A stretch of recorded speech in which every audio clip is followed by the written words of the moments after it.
Assalamualaikum warahmatullahi wabarakatuh. Kembali lagi bersama saya Cindy Epita dari kelas 2022B Prodi Pendidikan Bahasa dan Sastra Indonesia Universitas Riau. Nah, kali ini saya akan membahas materi apresiasi prosa fiksi ke-7. Nah, kali ini saya akan membahas angkatan Jepang dan angkatan 45. Yang pertama yaitu angkatan Jepang. Angkatan Jepang tanggal 1 April 1943, Jakarta. Jepang mengumpulkan para sastrawan Indonesia dan diberi nama Kulmin Bunka Shida Soeko, Pusat Kebudayaan.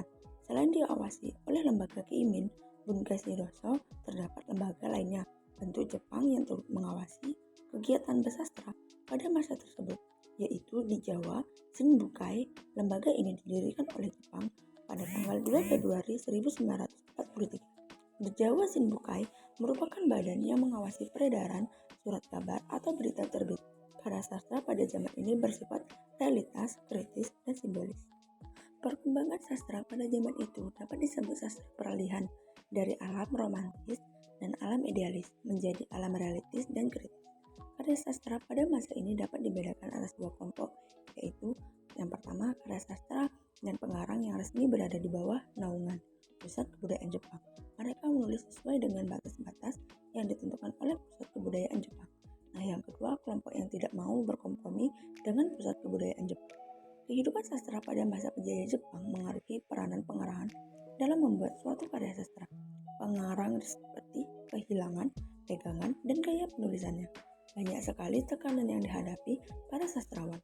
Hal ini karena adanya batasan-batasan yang dilakukan Jepang terhadap aktivitas rakyat, bahwa sampai membatasi tulisan-tulisan yang ingin menerbitkan hanya untuk kepentingan propaganda Jepang. Adapun beberapa tokoh pada angkatan ini diantaranya yang pertama Rosihan Anwar, yang kedua M.S. Ashar, yang ketiga Maria Amin, yang keempat Nis Jamsul Amal Hamzah, yang kelima Usmar Ismail. Angkatan 45.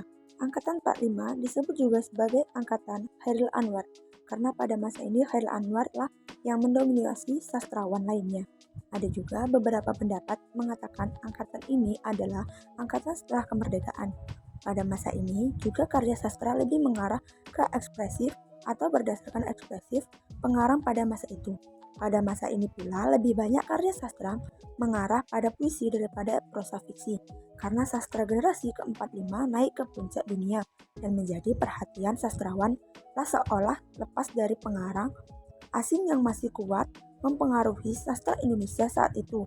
Nama-nama angkatan 45 sendiri ditampilkan oleh Rosihan Anwar pertama kali lembar kebudayaan Gelangga atau yang bisa disebut dengan surat kepercayaan Gelangga. Menurut definisi Welk tentang periode sastra, Pradopo tahun 1992 halaman 2, periode angkatan 45 diatur dengan sistem atau standar penulisan yang berbeda dengan periode sebelumnya. Perbedaan konvensi tertulis terlihat pada kualitas estetika dan hiperestetik yang membedakan kedua zaman tersebut.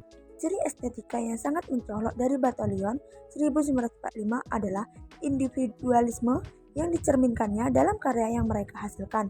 Pradopo 1995 halaman 27. Adapun tokoh-tokoh angkatan 45 yaitu 1. Chairil Anwar, 2. Asrul Sani, 3. Sitor Situmorang, 4. Idrus. Menganalisis perbedaan karya Rosihan Anwar cerpen Radio Masyarakat Angkatan Jepang dan karya Idrus novel Surabaya Angkatan 45. Karya sastra Angkatan Jepang, cerpen berjudul Radio Masyarakat karya Rosihan Anwar. Pada cerpen ini menceritakan seseorang yang sudah tidak bersemangat dalam hidupnya. Seorang ini bernama Kuswari yang menjadi tokoh utama dalam cerita. Akan tetapi ia ingin berubah menjadi orang yang lebih baik, namun zaman menghalanginya sehingga ia berputus asa dalam menjalankan hidupnya. Itu terjadi akibat janji-janji palsu yang disampaikan Jepang. Keadaan seperti ini yang membuat mental seseorang menjadi menurun, sehingga ia merasa tidak berarti lagi hidup di dunia ini, di mana Rosihan Anwar menggambarkan keadaan yang terjadi pada masa itu ialah menyampaikan aspirasi rakyat yang melalui tokoh Kuswari yang tergambar dengan jelas di cerpen ini, bersifat realitas dan kritis. Karya sastra angkatan 45 novel berjudul Surabaya karya Idrus. Pada novel ini identik dengan mengupas perasaan pribadi Idrus Dalam kaitan dengan Surabaya, Idrus menerapkan bahwa ia spesialis dalam mengungkapkan isu kejelekan. Dalam hampir semua tulisannya, ia sengaja hanya melukiskan tentang kejelekan manusia. Melalui tulisannya, Idrus mengharapkan terjadi perbaikan dalam kehidupan masyarakat. Ia menegaskan bahwa tendensi ini terdapat pada semua kurangannya. Idrus mengakui suatu teori yang menyatakan bahwa pengarang akan mencapai kebesaran hanya kalau pengarang itu melukiskan tentang sisi kejelekan manusia. Idrus menempatkan dirinya pada tempat yang tinggi sambil memandang dengan arogan dan mengejek kepada sesamanya yang bergelimangan dengan segala kekurangannya. Ia bersikap sebagai seorang penonton yang aristokratis sebagai warga Roma yang menyaksikan perkelahian antar gladiator.